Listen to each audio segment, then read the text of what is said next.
Hello everyone, I hope this video finds you well. Lovely sunny day as I record this. So please remember to ensure that when you do your schoolwork, you take the time to go outside, get some vitamin D, recharge your batteries, and don't forget to think about the work-life balance at all times. And if you have any problems or issues or concerns, Mr. Hammond and I are only ever a private message on Google Classroom or email away. So please don't let anything concern you or stress you out, we are here to help you. So no matter what the issue is, big or small. I'm going to take over a little bit now for the next little while on some of the elements of the paper 3 fieldwork that Mr. Hamill has initially looked at. And this little video will talk you through the next little part of our notes. So what I'm going to do is I'm going to just revisit some things initially.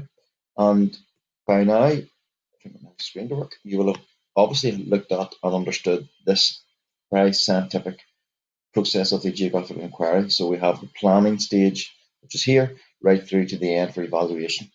We are still at the planning stage. We haven't got to the good, juicy, meaty geography where you go to a river, you get your feet wet or your welly boots wet, you record some actual geography, you record some data, you get to see rivers in the real life, and we get to talk to you about all the things that we have made you draw or learn about in the classroom.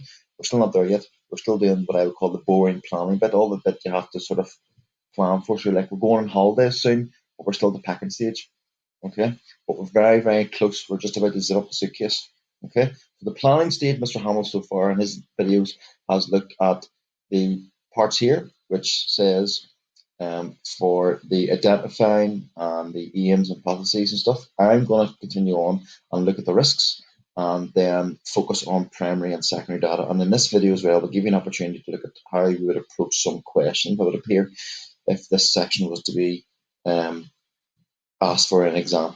Okay, and then the next bit is fieldwork methods. That's the bit where you actually get your feedback. Okay, so without further ado, you'll know along this side here we've got this little contents to move on. I would ask you to click on the one that's just before assessment, which is suitability, which is there. And that brings this little section. So just at the end of your GIS task, we have a little bit here which is called suitability. And this is really a part of the course that I've really described to you as what's called the recall bit. Okay, this is the bit that you'll just have to be able to go away and learn and then recall that and replicate that information under exam conditions should the question appear. And there's two parts to it. Okay, we're thinking about the suitability of the Colin River. So generally speaking, the suitability of our location, but we're also thinking about for our location for a school, we're also thinking about the suitability for our fieldwork, if you can understand that. So I want you to think first of all, if you were a teacher and you were in charge of a school group, I want you to think about what do you think is the main thing you'd have to think about when it comes to designing or bringing kids on a trip. So whether it's a geography trip or anything else, what's the most important thing you have to worry about? Of course, if you've said safety or making sure people get home one piece, that is the most important thing for a teacher. So that'll be the main basis for what we have to understand about why the Colin River is suitable. Okay, now we will look in the next bit after this about risk assessment, which will take that on a bit further. So we will talk about that later on, but there's still parts of it here in the suitability of the Colin River. So as you can see from the first part, it says here, you need to be able to explain why the location is suitable. So the reasons why it's suitable to think about it is for accessibility. So in other words, you are able to get to the river, be that at the source, the mouth, or various sample points along the river. You can't just walk across someone's field or climb over someone's back garden. You have to have a right of way. You have to be able to get permission to get to the river. The second element is safety. So what are the hazards? Are they manageable? So there'll always be risks involved no matter what you do. Certainly with a school trip, any geography teacher or any teacher will carry out what's called a risk assessment, so that we will list out what risks are potentially going to be there. Most importantly, we would write down then what we could do to try and minimise or to try and maybe avoid those risks if possible. So safety is also important. And then thirdly and finally, geographical factors. Are we able to collect the data that's going to help you understand your overall aim? So our overall aim is about the changes downstream. Can we collect the data that helps understand that? And you see in the blue box how we've sort of tweaked those three main things to mean what Colin, or to be more meaningful to Colin Glen. So first of all, accessibility. The Colin River itself is very accessible. Okay, so what that means is, unlike let's say other rivers, the Lagan or the Bann, the Colin River is very easy to get to at the source because it's at a point where the site is managed by the National Trust. So National Trust, as you will know, is an organisation that manages sites and gives individuals, like dog walkers, anyone at all really, rights of way to the wonderful landscape of Northern Ireland. So because the source around the river is managed by the National Trust, we can get to the source very easily. Further downstream, if you remember from the GIS task, as you move down the river, down towards where the houses, so the urbanised areas, the river itself is now moved from being National Trust to being a public park. So therefore, we've got access to it as well. So the part of accessibility is very, very straightforward. Part of it is National Trust, the other part is public park. All of that means that we can't get access to it. The second part is about safety. The Colin River, although it's spate, Spate, spate. A spate river is one that rises very quickly in terms of discharge after rainfall, but it may well fall very quickly. So if it rains on a Monday and Tuesday and you went to the Common Glen on a Wednesday, the discharge can be very high. If you went to another river in an area that wasn't spate, it might take 3 or 4 or 5 days for that river to respond. And that's due to the geology around the area, which you'd have looked at before. So because of the type of mudstone, because of the type of land, there's lots of overland flow, the water gets the river quickly, and therefore discharge increases quickly. However, apart from that, the river is generally very safe. There are some steep banks, but nearly always beside those or near those or in a very close vicinity, if nothing else, there's an area you can get into it. So therefore you can actually get in and out of the river very, very easily. Okay. The third part is about natural river processes and a little bit about the final point of human management. Remember the last part of our reason why is geographical factors. Okay. Can you think what will change as you move downstream? So you go from the source to the mouth. What two things in particular will change? Sorry, what three things? Let's go for three. What three things will change as you move downstream? You should have thought about three things. You should have said or mentally thought about the depth, the width, and the discharge. So what we want is a river to give us an ability to see that change. So what you'll find is that in the Colin River, there's lots of natural processes. So it allows us to understand and see the actual in the field examples of the changes in width, depth, and discharge. But also crucially as well, the last bullet point, there's human management. So in other words, they've tried to control the river. They've used gabions. What are gabions? I want you to picture a gabion. I want you to think of what they are. Are they hard or are they soft engineering? Are they expensive or are they cheap? Are they long-term solution or are they more short-term solution? Gabions, I hope you know this, are steel cages filled with stones, which are basically like big Lego blocks or building blocks that are set around a river. So you might put it to the outside of the bend to stop the erosion on the inside. They're steel filled with pebbles, so therefore the water inevitably will rust them and they'll burst and they'll need replaced. But that's not too bad because they're quite cheap. Okay, because the Colin River has gabions and other elements, in actual fact, it gives us a really good sense of the human management. So we can test the natural processes, but we can also get examples of human management.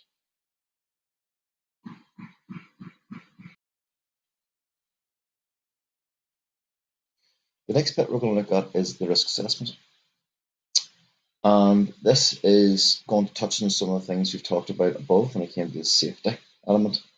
Okay, and as a good geography teacher, what we're going to do is we're going to look at the types of risks that are involved. And I thought it'd be interesting to look at these images first of all. These are just images I put from the internet to give us an idea of the different types of river solutions maybe I'll have. You can see this one here. This is a typical geography, GCSE geography field trip.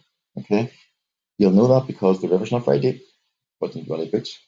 They are trying their best to organize themselves to measure the width, and you can see this guy in the middle here is obviously using that pole to measure the depth. Okay, and then these individuals here are, well, I'm not sure what they're doing. They're perhaps involved in measuring it as well. Okay, Clearly 1, 2, 3, 4, 5, 6, 7, 8, 9, 10, and then this guy, 11 people for that job is overkill. However, they're all doing something. Okay, what you'll find in this environment, it's particularly safe. It is. The water's not very deep. Now you can see so some white foam or white movements, therefore you'll find that it may well be reasonably fast flowing. So what you might want to do is just exercise some caution in standing in the river, because you have to be aware that the flow could, if you stood the wrong way, it could push you over. So what you'll tend to do is you'll stand and you'll face upstream where possible. That means you're facing up towards the source and the water's coming towards you, and you can brace yourself. Okay? You'll find in this one, here's an example of a very steep bank. You clearly wouldn't get access to the river along this steep bank. You will just move along and perhaps pop yourself in the river here. Okay, that is the outside of a bend, so there's erosion. So therefore, that's where the cliff or the river cliff is starting to collapse. So this is the steep part. You would move to a more safe location for that one. Okay, this one is obviously something that we would never do for a geography field trip. We would never ask you to crouch over the edge of a boulder and look at a river. So clearly, we would ask you to exercise caution when in around the river area. We'd ask you to think about where you are. We'd ask you to have some sort of independent understanding of what your own path safety risks are. And then finally, this one, you can see some pointing going on, a nice shallow river. You can see we've come on probably from this side, where it's reasonably shallow bank, and people are standing looking at upstream where the river's flowing. Okay, now those are just typical river environment questions. If you think about this one here, in this one picture alone, we can do two things. We can identify the risk, i.e. steep bank, and then we can do something that minimizes the risk, i.e. don't go in there, go in there. And what you'll do in your notes is you will look at the potential risks, identify them, and then you reduce them. So fast flow due to heavy rain for the field trip, or steep slopes are two of the things we looked at. What could you do to reduce those risks? I would like you to look at this first one here, which is fast flow, which we've talked about a couple of times there. I would like to think about what would you do to reduce the risks. So you would obviously stand and face towards the source of the river. What else could you do to reduce the risk? Obviously, in that environment, fast or high flow river due to the before the trip, if it was particularly heavy rainfall and the Spate River gave you lots of concerns, you may well want to actually postpone the trip entirely. So you'll judge the risk or the size of the risk, and you'll base your what you reduce that on that. The other one we have there is quite poignant, is hygiene risk. And we obviously have been washing our hands the last 6, 8, I don't know what it was it 10 weeks? Can't remember, because of COVID. Hygiene risk is also possible from the pollutants in the river. So what you might want to do is you might want to bring yourself a little tub of that